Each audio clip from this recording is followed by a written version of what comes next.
O, yan. Yan, magandang gabi yan. Dito tayo sa ano ngayon, Santa Rosa, Laguna. Yan, dito sa Pasio White. Naglagay tayo nito.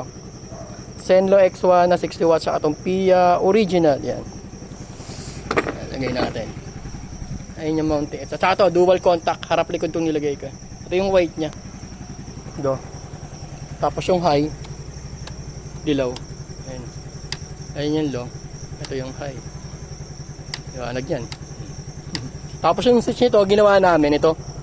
Ito ginamit ko, left and right. Ito yung low. Ayan. Tapos yung high niya nandito naman. Ayan. Ayan. Ayaw ni sir nung may, usually yung switch ko dito, di ba yun? Ayaw ni sir ng ganun. Tapos ito, push button para sa passing light. Ayan. Tapos, pag naka-off, ayan, sabay siya. Pag naka-high, low naman yung nagpa-passing. Pag naka-low, high. Tapos busina, ito naglagay tayo busina. Dito natin nilagay sa ilalim, may stock. And then ito yung loud niya, yung Pia original. Lakas. Tapos ito dual contact, yan naglagay tayo. Wait, tapos sa likod red. Kaya pag nag-signal, nagiging orange siya. T50 na TDD nilagay ko dyan. Siyempre, linagyan din natin ng diode yan para hindi madaling mapundi. Tapos sa hazard.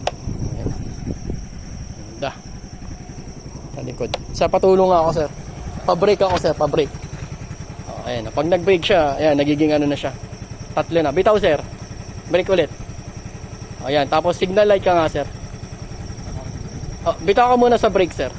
Tapos signal light ka. Oh, ayan. Tapos brake ka ngayon, sir. Oh, yung kabilang side naman nagpupula. Sir, kabilang side ka mag-signal light, sir. Yun. Oh, ayan, sir. Brake. Oh, ayan, oh. Oh, alisin mo yung signal light, sir.